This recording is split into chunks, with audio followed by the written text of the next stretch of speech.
Okay, si VP Sara daw andyan. So tara, lapitan natin. Makikimartis tayo dito kung ano meron. Yan ay kung makakapasok tayo.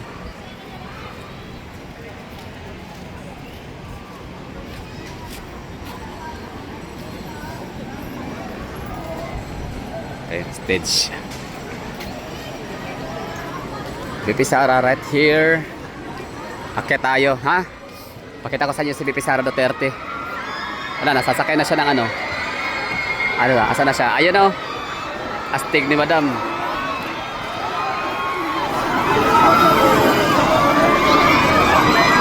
Yan o, picture. Kita nyo ba yun? Diba? Ganda naman ni Madam. Labis yan. Lodi yan. Maganda na, may substance pa. May gawa pa. Diba? Ingat lang, VP Sara. Naku. Hindi lahat ng mga nasa iyong paligid na mga politiko o kunyari supporter, hindi naman. Basta tayo din mga Pilipino na nagmamahal sa mga Duterte, ingatan natin itong taong to. Yung ali na yan, yan ang pag-asa ng bayan natin. Kasi dito natin bangag. Grabe, sayang yung potential nitong taong to, no? Ni VP Sara Duterte. Hindi niya magamit ng hindi niya ma-full blast. Hindi niya ma-maximize ang kanyang kagalingan. Kasi nakakulong siya sa isang posisyon na napaka-limited ng access or napaka-limited ng function. Spare tire lang siya kung totoosin. Pero kita mo naman kahit spare tire siya, ang dami niyang achievements, no? Mga burial assistance, ang dami niyang nagawang mga nito, yan na nga, mga free rides, assisted, mga ganyan. The best yan, idol ko yan. Oo, hindi dahil sa ganda lang, no? Idol lahat andyan na kaya, no, kay VP Sara Duterte. Ingat ka, ha, VP Sara Duterte, if you're watching this. If you're watching this. Oo. Mali natin ay sa totoo lang, yan, grounded yan. Oo. May yan, hindi yan out of touch na tao. Oo. High ranking profile, high ranking official sa Pilipinas, pero alam niya ang nangyayari sa pinakababa. Maging mga vlog pinapanood niyan. Oo. Kahit yung mga comment natin sa mga Facebook post and mga YouTube videos, panigurado, isa yung mga comment niyo dyan na nababasa niya. Basta VP Sara Duterte, ha? Tandaan mo, ikaw yung pag-asa ng bayan. I mean, may Rigo Duterte, meron tayong Omar Duterte, meron tayong Basti Duterte, Kongkulong Duterte, Kitty Duterte, no? In the making. Siyempre, baka sabihin naman ng mga dyan, mga anti-Duterte na puro na lang ba Duterte? Wala na bang iba dyan? Siyempre, meron naman. Oh, ito si Vico Soto. Pag siya ay makapagpakulong ng mga kurakot na hindi lang siya, huwag yung siniskaya. Ano lang naman yan eh. Ginamit lang naman ng mga politician yun, ng congressman, na mga kurakot mong tanakaw. Ayan, wala na si VP Sara Duterte. Si VP Sara. Yan o, yung shiny ang buhok. Diba? Ganda ni Madam. Hindi lang naman mga Duterte ang pwedeng mamuna sa Pilipinas. Hindi lang naman Duterte ang magaling. Si Isko Moreno magaling na sana yun eh. Ang problema lang talaga balik harap ang hayop na yun. Oo. Balik harap. Daming mukha si Isko Moreno. Kain suka din. Anyway, wala naman tayo narinig kahit so far. Wala akong narinig so far kay Isko Moreno na inaayawan niya ang mga Marcoses. Diba? Yun nga lang ngayon. Ito na nga, showing true color. Tapos, ano pa ba? Basta marami dyan. Si Leviste, Congressman Leviste, di ba? Si Kamanggagawa Party List na si tawag nito, Elijah San Fernando, magaling din naman siyang politician, kahit paano. Pero yun nga lang, ang kanyang Kamanggagawa Party List ay parang siya ng rebranding lang yan, pero ang original talaga ng pangalan ng Kamanggagawa. Basta andyan lang, i-search na lang yung history ng Kamanggagawa Party List. Akala ko kasi bago lang yan, kakagawa lang. Uy, tama na yan, ang init. Kawawa naman si VP Sara, ang init kaya, wala pang cup. Walang payong. Sa bagay, mga di natin masisisi ang mga tao. Pero grabe, sana naman intindihin na, init kaya, tanghalin tapat ha. Uy, mga tao naman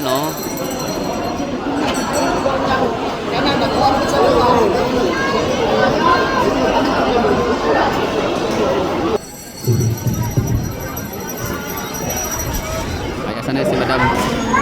Ayan diba, ang galing, no? Hindi lang Duterte ang mga galing na. Meron dyan, alam ko. Marami. Yan nga lang. Hindi pa sa last, hindi pa pinanganak siguro. Pero ayan dyan siya na kasi siya magagawa parte din sa. So nga lang para sa akin, red flag muna talaga siya for now. So, ayan, hindi Sara Duterte. Ang ganda niya, no?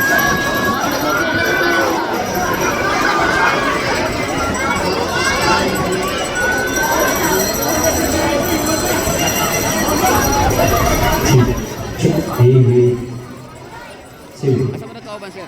Ni ma'am, asa mo na kauban? Okay.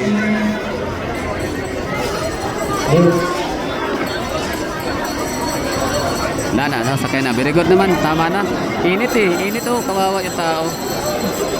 Kawawa. Kawawa yung tao. Init. Pero sige lang. Sabi nga ni Kuya dito sa likod. Ano yun? So yun o. Yung nasa likuran natin ngayon dito ay ano siya. Staff, dating staff ni VP Sara Duterte sa kanyang programang online program na Round for You. Kasi nga kanina nakita ko dito si VP Sara Duterte na parang ang luwag ng security aid or something like that na yung parang yung mga security. Yan si nanay. Sige, isugod niyo si nanay sa ambulansya para malapatan ng first aid. Sabi ko nga, napakaluwag ng security ni VP Sara Duterte. Oh, sabi nga mo ito nasa likod ko. Dati pala siyang staff ng Round for You. Naging kasama niya sa trabaho, nakasama niya si VP Sara Duterte. Parang siya, director, something like that, no? So, yun. Mas magagalit pa yan si VP Sara Duterte daw kapag siya ay masyadong insecure, yung to the point na hindi na papalalapitin yung mga tao. Anyway, Davao City naman to, pero tayo mga taga Davao ha, kapag meron tayong dito, andito si VP Sara Duterte, yung sila Piti Duterte, kung sino pa man yung mga si Kong Pulong, no? Ingatan natin yan, sila Basti Duterte, kasi if ever man na di natin alam kung ano talagang maaaring gawin talaga ng mga kalaban sa politikan na kay VP Sara Duterte. Okay, let's say na ma-impeach talaga si VP Sara Duterte, so hindi na siya allowed or hindi na siya pwedeng tumakbo in any national position or local position, whatever, no? So at least andyan pa rin yung may card pa rin tayo, may baraha pa, no? Meron pa rin tayong Duterte na si Kong Pulong or Basti Duterte. So ibig sabihin ho niyan, every mga ito mga taga Davao, makinig kayo, paminaw mo. So kada na ay mga meeting ba, kada na ay mga inanin ng mga event diriya, tapok-tapok sa atong syudad, mas gwapo nga atog yung isa kita sa maghihimong vigilante. Oo. Kung ang training diri sa sa Davao City as a Davaoeño people, kay kanaganing kung natay makita ng mga sako, mga bag, mga unclaimed bag, mga karton, labi na, di ba, ito din isumbong sa mga kapulisan, sa mga authority.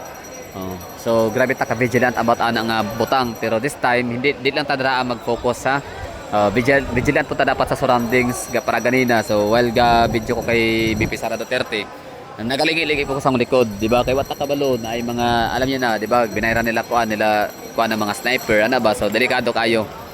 Yes, Wata Kabalo nga nasa atong tapad lang pod mga mga undercover na mga police, di ba? Or sa man dyan ng mga mga security personnel, pero still dili gapon siya enough, no? Kumbaga mas effective gihapon gid ang security nga ato mahatag sa mga Duterte kung kita mga mismo mga yanong tao, mga ordinaryo, mga citizen, no? Actually yan naman mao mang ginangatong ginatawag nga sense of peace and security and solidarity ng mga taga Davao, no? So diha nga butang nagkahiyo sa gitang tanan. So okay na, no? Maro to si VP Sara Duterte, grabe. Lahi ra gid yang charisma, lahi gid yang aura, lahi ra yang iyang dating. Grabe, ma-feel gid mo iyang sincerity. Dili siya parehas sa uban. Hindi siya kagaya sa ibang mga politiko diyan na lang just for the show lang, ganyan. Pagka-off na yung camera, wala na. Balik sa pagiging demonyo. Pagiging mga basta, yun na. Mga hypocrite. Si VP Sara Duterte hindi ganun eh. So that would be all. Thank you for watching. At least atong hayan natin, nakita natin si VP Sara Duterte. Pinakaguluhan ng mga taga Davao.